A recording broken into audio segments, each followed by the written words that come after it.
G'day, guys. Welcome back to Statchat Sports. You've got myself, Steve, Tazza, and BT joining us on the line today. Fellas, the World Cup fever is well and truly here. We're 5 days into the tournament. The first round of the group stages has just finished. At the time of recording this, it's currently about 5:15, 45 minutes time. The second lot of group stages will kick off. So I think it's about pretty much perfect time to look back at the first set of fixtures, sort of see where some of the teams are sitting and sort of what's been going on, because a lot can happen in 5 days and a lot has happened. A lot of upsets, not a lot of there's been a couple of high scoring games, but lots of entertainment and plenty to talk about. So we're going to be here for a while. So let's just jump straight into it straight away. Obviously, we're starting off at the top, opening game, Qatar, Ecuador. I don't think a lot of people had high expectations in terms of a spectacle for this game. And especially from the host side, we certainly didn't get that. Yeah, it was really the Ana Valencia show with the Ana Valencia at the double. And I mean, a better team would have put a few more goals behind Qatar, but I mean, Ecuador, they'll take the 3 points at the end of the day. And I mean, they were good for it, but like I said, yeah, Qatar were pretty disappointing at the same time.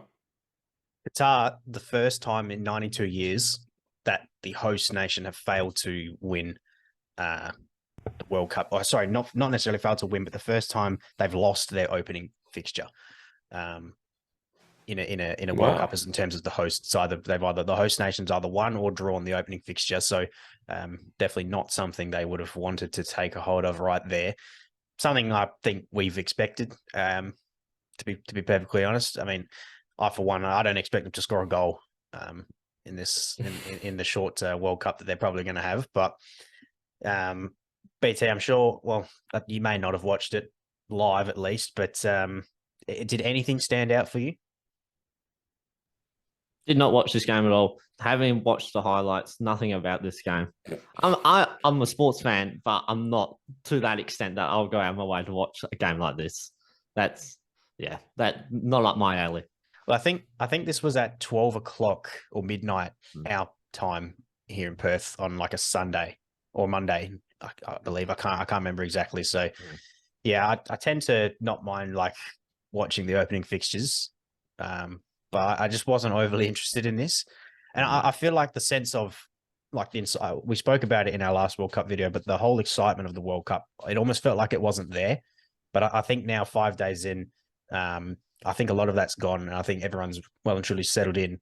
And it's got that proper World Cup feel about it, I'd say. Yeah. Well, in terms of, I mean, you've got the Qatar in qualifying purely because they're hosting it, and then Ecuador, I'm pretty sure, really limped to the line to get in. So, I mean, as far as opening fixtures go, it's piss poor. But like, yeah, we've really built on some crazy results, and that's what everyone wants to see. Everyone wants to see some minnows just crack some good results, and we want to see some of the big boys down, and we're getting plenty of that now.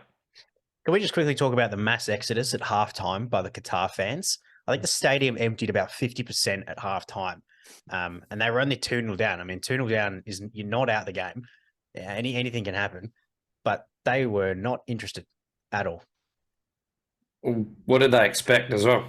I mean, like, you're not a footballing force. Like, you're just not going to dominate teams, and to be 2-0 down wasn't, like you said, it wasn't all that bad. So, yeah, they're going to be a little bit more realistic with their expectations, I think.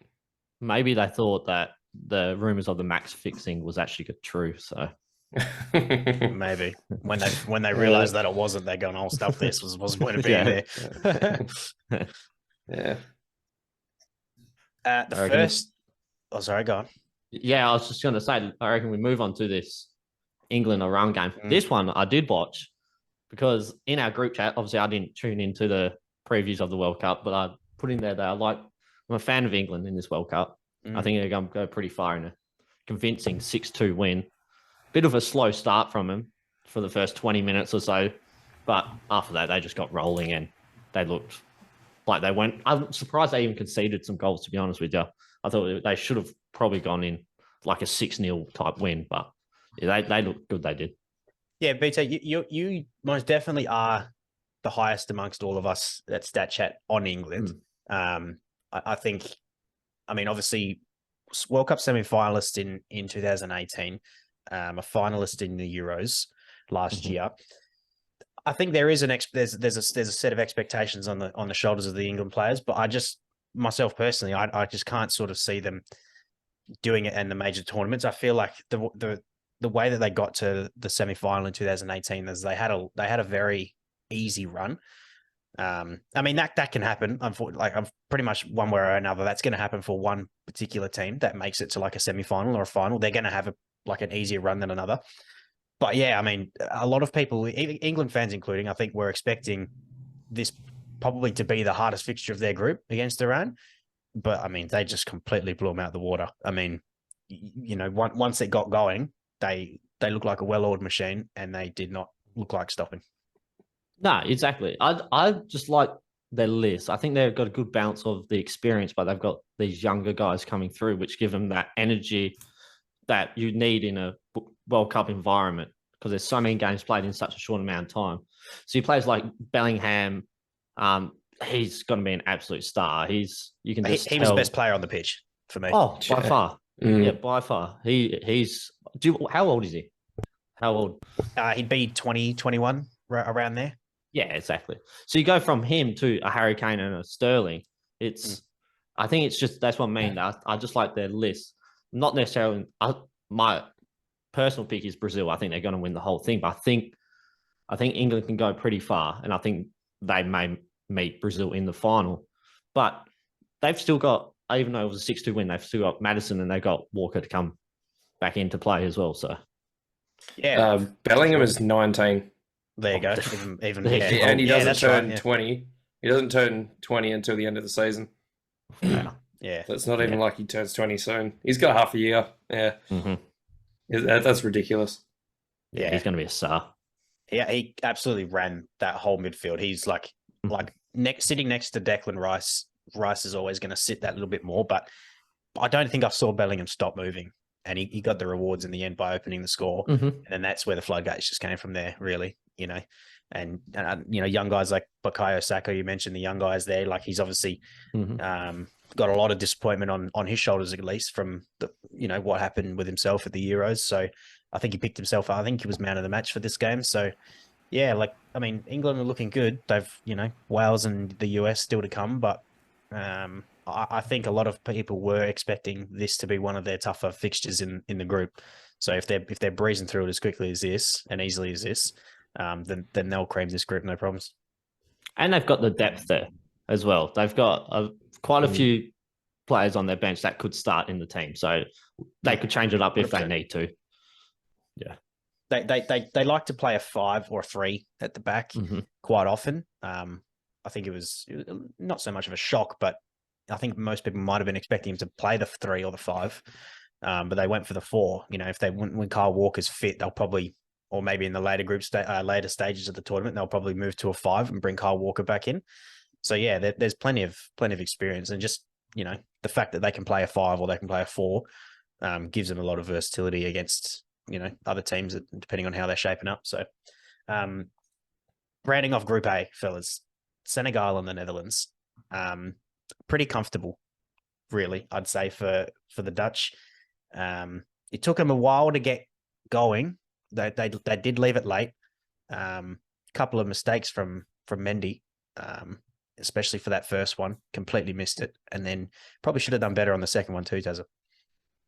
Yeah, absolutely. Gakpo, I think it was 83rd minute, 84th minute. Yeah, really calmed the nerves for him, and yeah, the classing goal at the end. I mean, it was parried straight back into his path, basically, off I think it was Depay.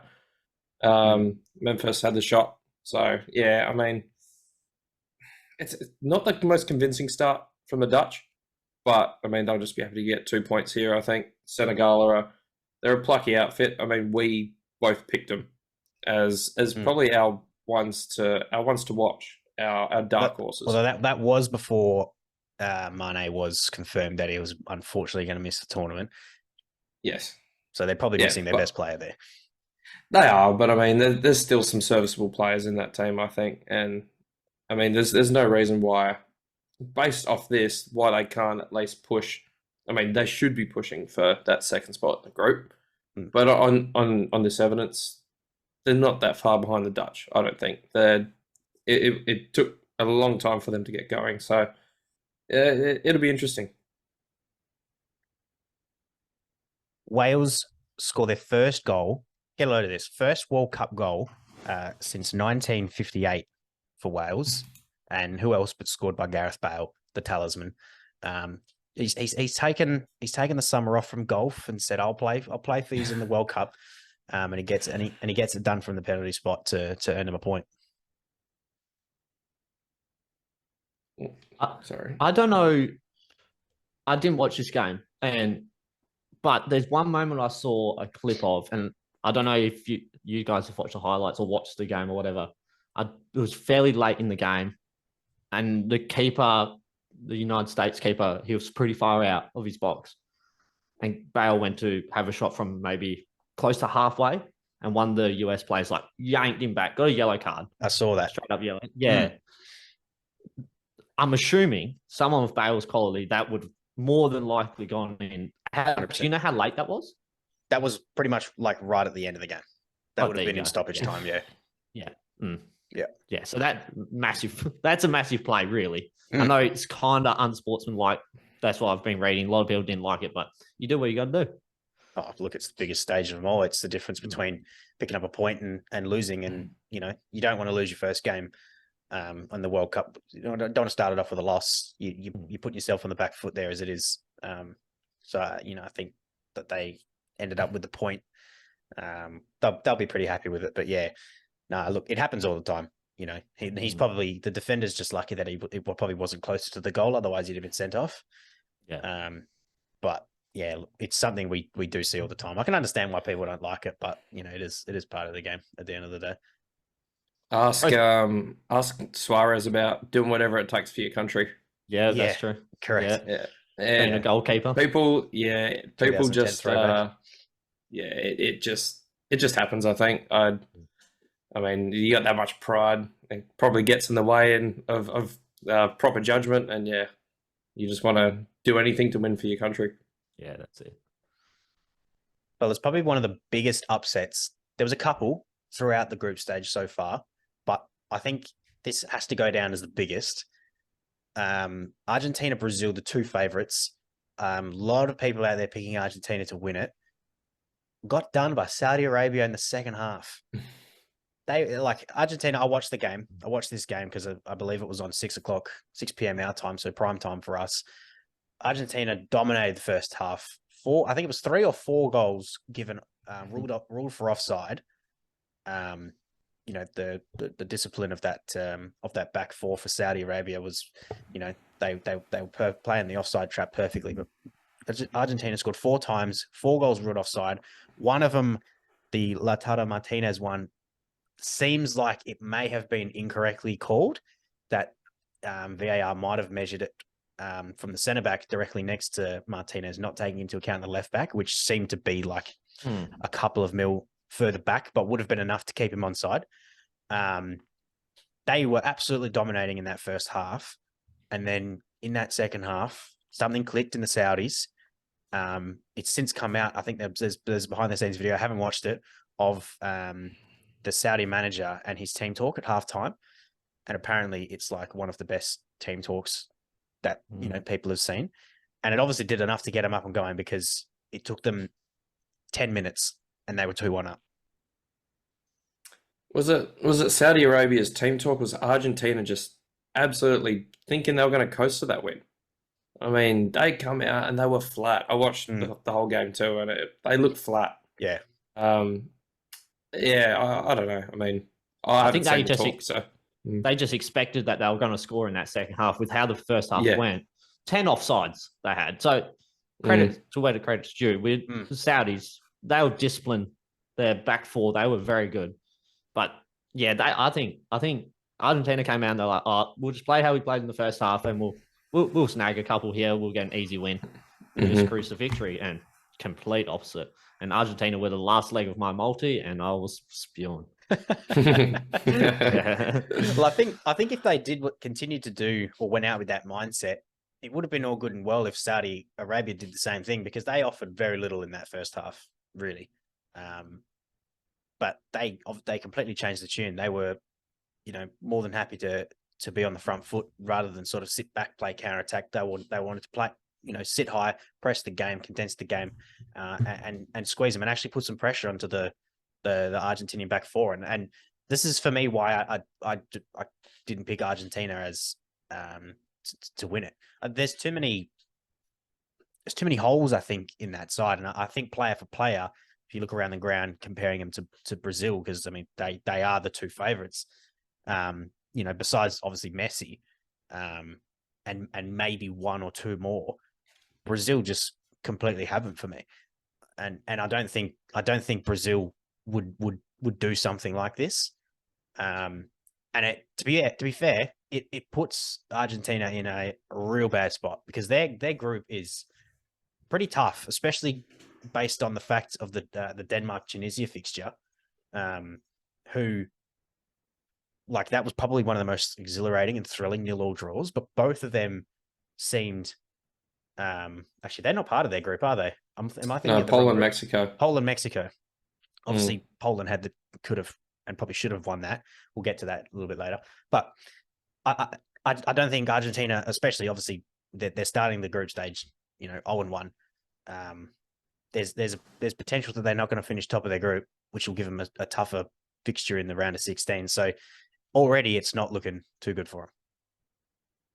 Yeah, it'd be pretty tough to see them finishing top here. The saving grace is the Poland-Mexico draw, really. If one of those teams had grabbed 3 points, then they're probably really in the box seat if they can get the win against Saudi Arabia to finish top.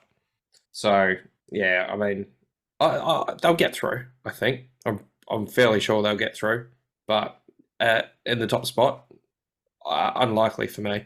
Can we see Saudi Arabia getting out the groups now? On that basis, on what we've just seen, why not? They played that perfectly, like you said before. They sprung the offside trap perfectly, and they went with a game plan and they executed it to perfection. So they may not have the outright talent that Argentina have on their day, but with a game plan suited to the way they play, and if they can execute the way they did, why not? Let's just stay on that group quickly while we're there. We'll go back to Mexico, Poland. Obviously, Lewandowski missed penalty. We're obviously putting that down to an Ochoa save. This bloke, it says that he comes out of retirement every 4 years, the Mexican goalkeeper, because he's done it. Well, he kind of sort of came to light in 14.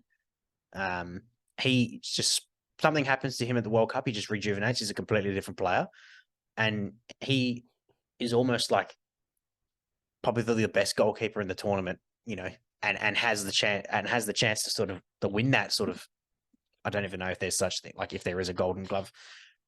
Should Mexico progress any further, but the guy, like, Mexico is no easy game because of this guy. It's as simple as that.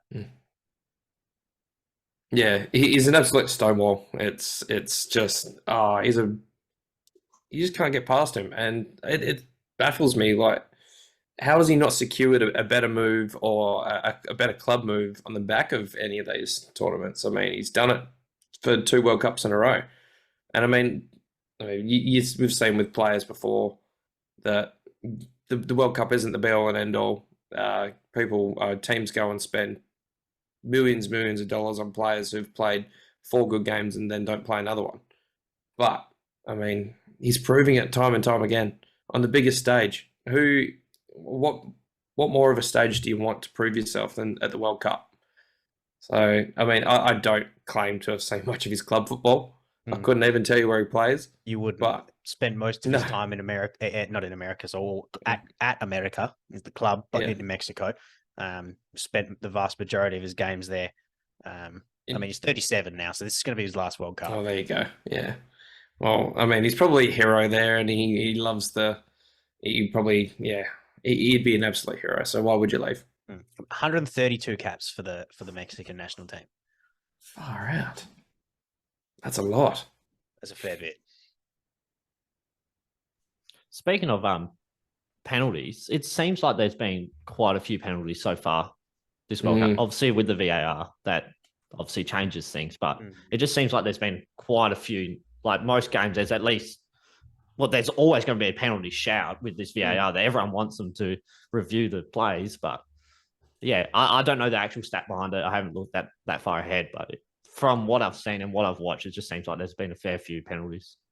Yeah, there could have been. I don't think there's been as many as what there was in Russia, because I think Russia was the first World Cup that introduced VAR, and I think the record. I could be wrong on this, but I feel like I've heard 29 penalties across the span of the tournament. Might be the most penalties in a World Cup, but that was in Russia. Oh, wow! And I think they had it was something crazy. Like they had 15 or close to around 15 penalties just in the group stages. And this was because this was the first introduction of VAR into a tournament like this. So they were giving penalties for, undeliberate, not deliberate handballs, and just it was all it was all over the place.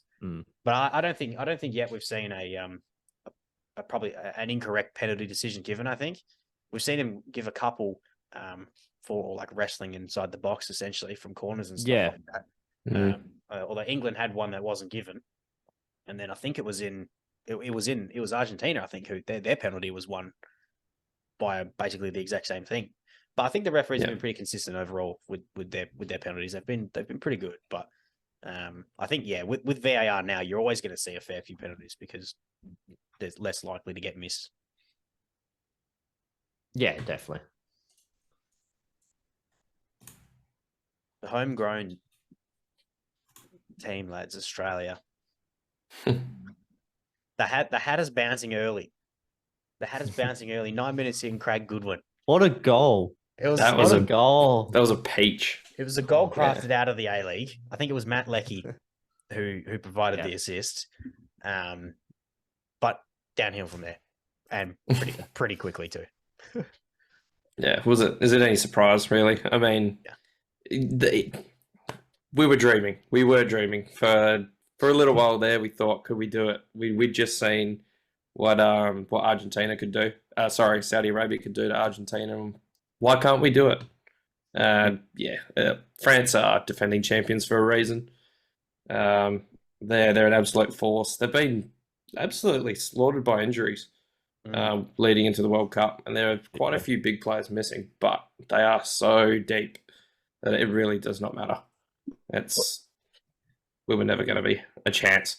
No, I think it was a day or two before the World Cup started, they lost Benzema, current Ballon d'Or holder. It's the first time since 1978 that a the current Ballon d'Or holder, doesn't go to the World Cup. And you would have thought, obviously that's a big miss, but France have a guy called Olivier Giroud who is heavily underrated. I feel he's the 2 goals he scored equaled Thierry Henry's tally for the most goals for France. I believe it's 51. So he's a goal off beating one of the best strikers in French history in terms of goals for the national team. And I feel like he just gets swept under the carpet because it's Olivier Giroud. I mean, the guy's, I don't know how old he is now, but he's almost, this is definitely on his last tournament. I think it's 35. Yeah. Heavily underappreciated, I feel. In the absence of Karim Benzema, he could be the guy to pull them all the way to the final, should they make it that far. Would have loved to have seen the odds. Olivier Giroud, Golden Boot. Wow, that would have been some astronomical odds there. Because considering it, you've got Mbappe and Benzema sitting in front. Obviously, Benzema's out now, but it would have taken a brave man to put money on that. But it's maybe the fact he plays in Serie A for AC Milan. Maybe that's what keeps him maybe in the shadows a little bit. Not in. Serie A is a good league, but it's not one of the biggest leagues, and it probably isn't such a microscope on him as it was when he was at Arsenal or Chelsea. But I mean, yeah, he's proving everyone wrong here. I think I saw he didn't make his move to a big team until 25, where he just won the Ligue 1 with Montpellier, and I think at the age of 25, then he made the move to Arsenal, and obviously spent countless years there, then to Chelsea, and now AC Milan. He's won obviously a World Cup. He's won a Champions League with Chelsea. He's won, he would have won a couple of FA Cups with Arsenal, stuff like that. He's definitely got the trophy cabinet to prove, and obviously the goals behind it to prove that he's, should be in the conversation as one of the better strikers, of his generation at least. But it's just one of these players who's got all the accolades but doesn't have that name. That's you get those in all sports, and he's just exactly what that is. He's a quality player, one of the best if you look at it that way from the accolades perspective, but just doesn't have that name behind him. Yeah. He's a bloody good looking bloke to boot as well. Yeah, I'm a bit jealous. I mean, he's got it all. It's pretty bad. What do we think, being Australians, our chances going through? Before the tournament started, I would have given us a fair chance.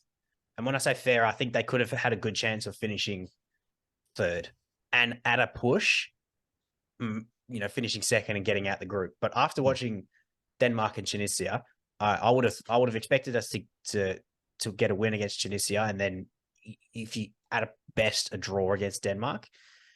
But Denmark are a lot of people's dark horses for this tournament, and Tunisia took them to the sword in a way. I mean, they didn't win, but they didn't give up in any sense in terms of, they're not like, I don't know, let's just, we're just going to sit here and let you sort of do your thing. They well and truly took it to them. It was just a battle between the two. I'm going to go ahead and say Australia don't win a game. Yeah. Okay. Yeah. Okay. Yeah. You guys know more than me. I don't follow a hell of a lot. The only other player really I know, well, our demos, Christian Eriksen, who's a quality player, but obviously hopeful as Australians, if they could somehow scrape a win somewhere, that'd be great. That's be great for our nation. But this is one of the worst squads Australia's probably had in quite a while. Yeah, I would agree. I mean, they might pick up a point. Who that's against, I'm not sure, but I can't see them. I'm going to say they finish bottom. I reckon we sit back all the way to the 90th minute, go up, 95th minute goal. And that's it. That's how we get our first win. Boring as shit. One shot on target. If it works, it works. Fellas, let's move on. The second upset of the tournament so far. Japan and Germany. Again, everyone would have had this written in the sand as a Germany win. But Japan are no pushovers. We know, they're part of the Oceanic, qualifiers. Australia play them often, but they took it to Germany and, got it done in the end. Here we go. We got some stats for you on this one. Ooh. So obviously it was a 75th and 83rd minute goal, which is stole it late, which is good. But for Japan, this was their first ever comeback win, their first ever win after conceding the first goal, and their first ever win after trailing at halftime. All right. Yeah, massive for Japan. Quality team. They were unlucky. Well, before the tournament, thought they were pretty unlucky to draw Germany and Spain in their group, but now they've got to win. Do you think that they have every chance now? Well, definitely to go through.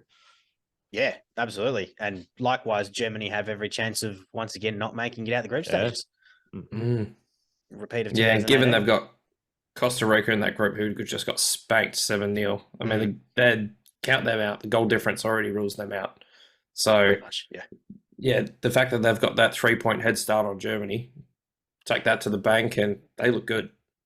Well, Luis Enrique's young Spanish side, Gary Neville said before the game that he doesn't see goals within the Spanish side. They just go, okay, we'll just go put 7 past you to prove a point. I mean, it would be interesting to know and see what the average age of that starting 11 was, because you had some young players in there. You know, Rodri, Javi, Ferran Torres is young, Pedri. There's a lot of not Rodri, sorry, Gavi and Pedri, the two young Barcelona boys, because you know you've got. I reckon you would have had an average age there of around, I want to say 24, maybe 25, somewhere around there, which would have to be one of the younger squads at the tournament. And he's put full faith in guys like Ferran Torres, who obviously at Barcelona at the moment, and you know he left out guys like Sergio Ramos and stuff like that, who's the captain of the country. But it seems to have clearly paid dividends for him. With, you know, Costa Rica are no pushover, and they've just swept him under the rug. This is a new Spain. I mean, we're so used to the Xavis, the Iniestas, the David Villas, who just tore World Cups apart for, well, not World Cups, but yeah, they were very solid for years on end. And yeah, we look at like Marco Asensio in this team as well. He's been around for a little while. But I mean, this will be his first World Cup to really show what he's all about. Obviously, Sergio Busquets still sits in this team. He's the elder statesman. He's the one who's going to bump up that average age. But the rest of it is quite young. I've got some stats on this game. Okay. So Spain had 81.3% possession, the most ever in a World Cup match since 1966. Obviously, domination. But on top of that, they had 976 passes to Costa Rica's 165. That's just a running drill at the end. Yeah. For Costa Rica, far out. It's the most goals Spain has ever scored in a game in a World Cup. Yeah. That doesn't surprise me. No, yeah. No, I think that'd be most countries' most goals in a game as well. I mean, the passes don't necessarily surprise me. I mean, obviously, like, that's a shitload of passes, but that's how Spain play football, and especially under Luis Enrique, who was still part of, who was in charge of Barcelona during their prime time, where, you know, Spain's always been about that tiki-taka style, you know what I mean? So the fact that they got over close to 1,000 passes doesn't necessarily surprise me, but I think at the start of the tournament, looking at this group, you would have looked at Germany, definitely Germany and Spain to win it. I would have picked Germany to top it, but just after one game, it's already looking like that's completely on its head. Yeah, Keylor Navas there, putting 7 past him. He's a top line goalie. I mean, he's represented some damn good teams, and I would like to say the last time he let in 7. That would be a shock to the system for him. Let's round it out. We've got a couple of groups, a couple of fixtures left. One I do just want to touch on Belgium, Canada. Canada impressed me, man. Like, they clearly and 100% outplayed Belgium here. 21 total shots to 9. I mean, only the 4 on target. Alphonso Davies' missed penalty would have been Canada's first goal in a World Cup. At the end, the class of Belgium shines through. But there's plenty of positives there for Canada. If they're taking it to that degree, to a Belgium side who are well up there in terms of the rankings, you know, Josh picked Canada as a dark horse here, and he couldn't be too far wrong. Well, here's a stat for you. Canada have never scored in the World Cup. They've played 4 games. It's the record of any team ever in the World Cup to have the most games without scoring a goal. Jeez. Yeah. Okay. There we go. Jeez. Yeah. Shit. So that means they've only been in. Well, this is only their second World Cup. Yeah. They played 4 games and they went through the whole first World Cup without scoring a goal. So let's see how far they can go without scoring. Keep that record going. Well, I mean, if they're going to have 21 shots every game, then one's got to go in eventually, doesn't it? You would think so. Yeah. But let's talk about Belgium. David shouldn't be on that penalty for me, just quietly. Yeah. Yeah, I agree. Belgium have this.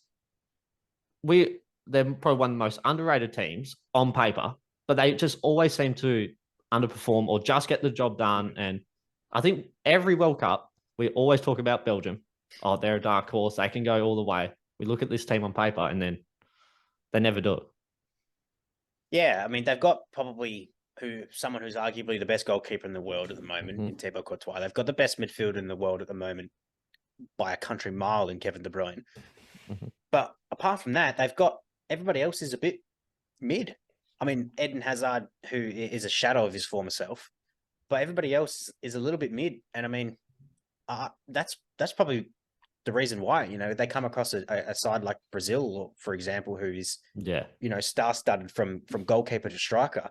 They can't rely on, players like Eden Hazard and Kevin De Bruyne to get him out the mud every time.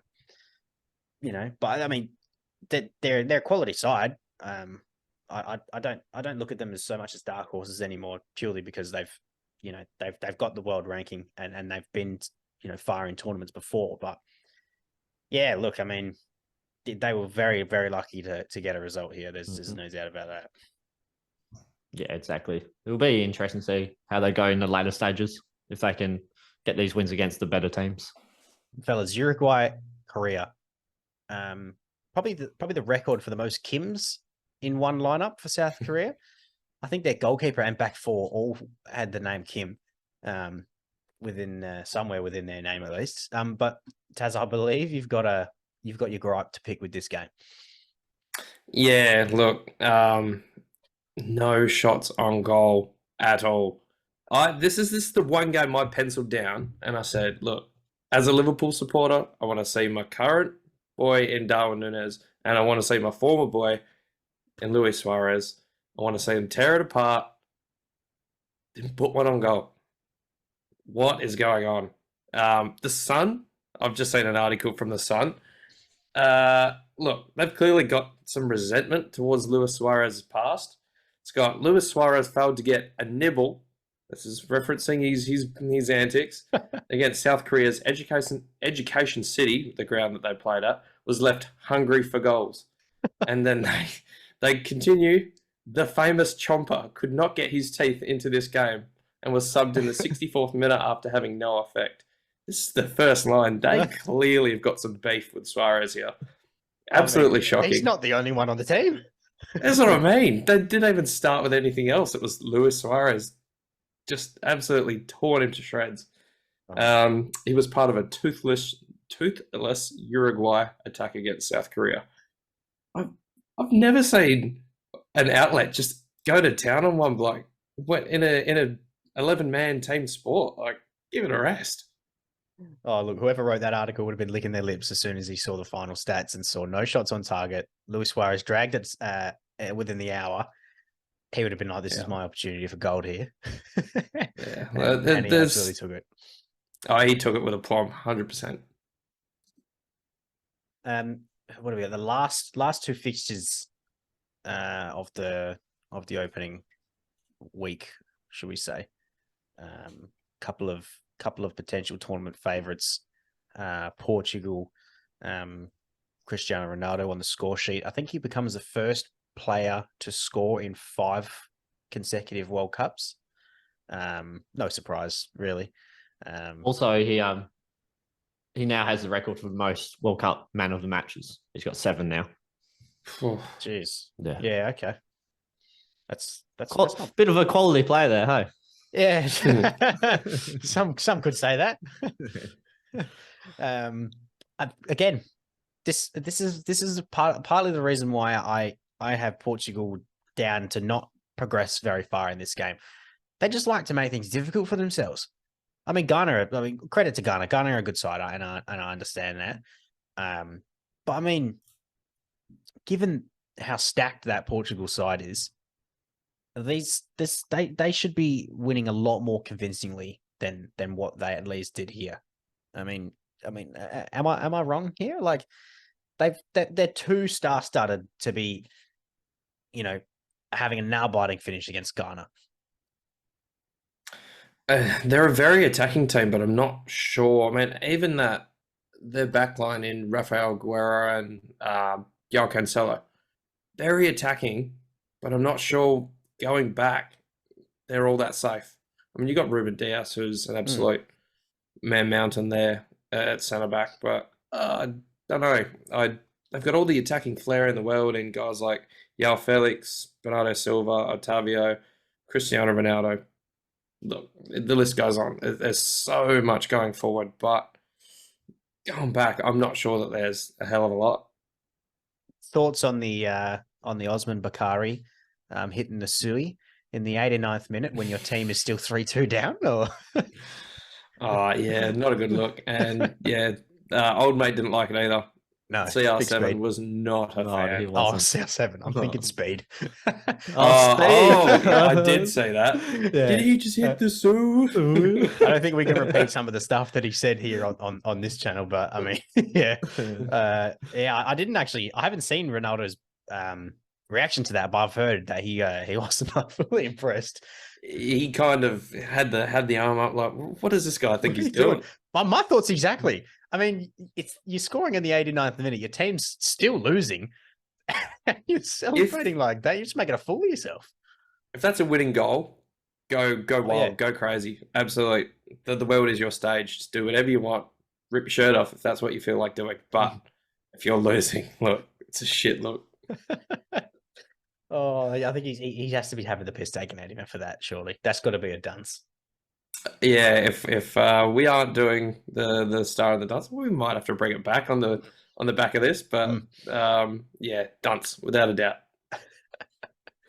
Rounding it off, the tournament favourites for me, Brazil, relatively comfortable 2-0 win at Serbia. Richarlison at the double.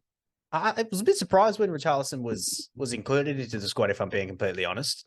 Obviously, he's sort of yet to find any sort of consistent form at Tottenham. Obviously, his form at Everton is noticeable, but the likes of Roberto Firmino missed out for Richarlison, raised a few eyebrows. But I mean, he got the job done, and that second goal, that was a peach. Goal of the tournament. Yeah, I agree. Yeah. You're about to say the exact same thing. That's going to be very hard to beat now. Yeah. Am I the only one that thought it was Neymar because of the hair?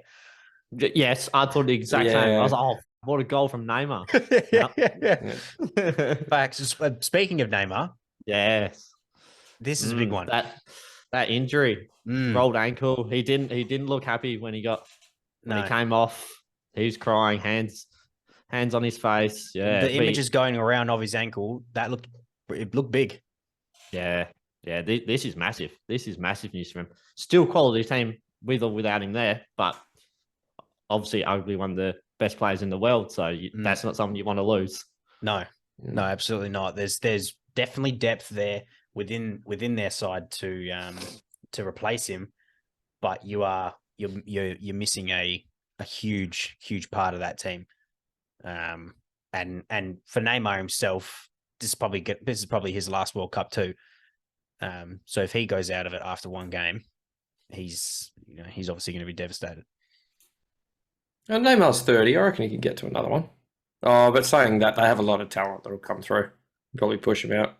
And the amount of injuries that he tends to have anyway. It is likely by the time he's 34, he's falling to pieces. Yeah, no, good point. He was fouled 9 times in this game. The record's 10, so he was one off the record of the most fouls in one single game. I think that surprised me. By the 45th minute, by halftime of this game, he was the most fouled player in the World Cup already over the first round. Add to that whatever he added to that in the second half. He is streets ahead. So guys are out for blood. They want to nail him, and they have. Yeah, unfortunately, and to the detriment of world football and the spectacle that the World Cup provides. Yeah, if we're missing Neymar, we're missing one of the most skillful players on the planet. So after we'll call it the first round. After the first round of group stages, who impressed you the most? Spain. I mean, it's Costa Rica, but they just didn't let up. I mean, 7 goals, 7-0. is impressive. Seven either way. quality goals too. Yeah. I had Spain as my team. That was probably it was the underperforming team. Mm. I hate making prediction because they always end up terrible. So this might be my retirement from ever making another prediction ever again because I just look like an absolute fool. But yeah, Spain look good. 7-0. Yeah, you got to be happy with that and taking a stranglehold on their group. Yeah, it's hard to look past Spain. Do you like the look of Spain too, BT? Oh, obviously you can't go past a 7-0, but I'm sticking with England. I like England here, and I think they're going all the way. And with the Neymar injury, if he doesn't play again, they could very well be coming home. Well, the part is, I mean, this could all potentially change now, obviously, because Argentina lost their first game. But if Argentina was to top their group, likewise Brazil, both of them are on the same side of the tree of the round of 16 anyway. England will completely avoid all of them. England's potential toughest opponent that they would face would probably be France, and I think they would have them in the quarters. Yeah. So probably a good time to get France, maybe. But yeah, no, I mean, I still stand by what I say about England. They'll definitely make it out the group stages, and it looks like they'll probably make it out of the canter, but they won't do a great deal in the in the later sides of the tournament. There's no doubt they'll have a game that goes to penalties. No doubt. It wouldn't be a World Cup without that.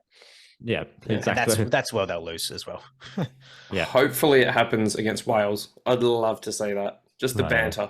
Yeah, obviously, we won't experience it being here, but the banter over there in England and Wales would just be, it would just be massive. It's also not possible because it's a group stage game, but yeah, true, very true. That is true. Yeah. Biggest disappointment, fellas. Who you didn't like the most? I didn't like how Argentina played. Obviously, they've got the name Messi there, but obviously this season he isn't the player what he used to be. He's 35 now. His football IQ is obviously one of the best, but disappointed, very disappointed, and they're not making it out of the groups. Oh, wow. Oh, that's a big call. Yeah. That's a huge call. They'll win one and then they'll draw, and that's it. Saudi Arabia's getting out. Far out. Yeah. Two big calls. Oh. Wow. But Tazza, do you think Argentina? For me personally, I think Germany was the most underwhelming for me. Albeit an upset, they were not great.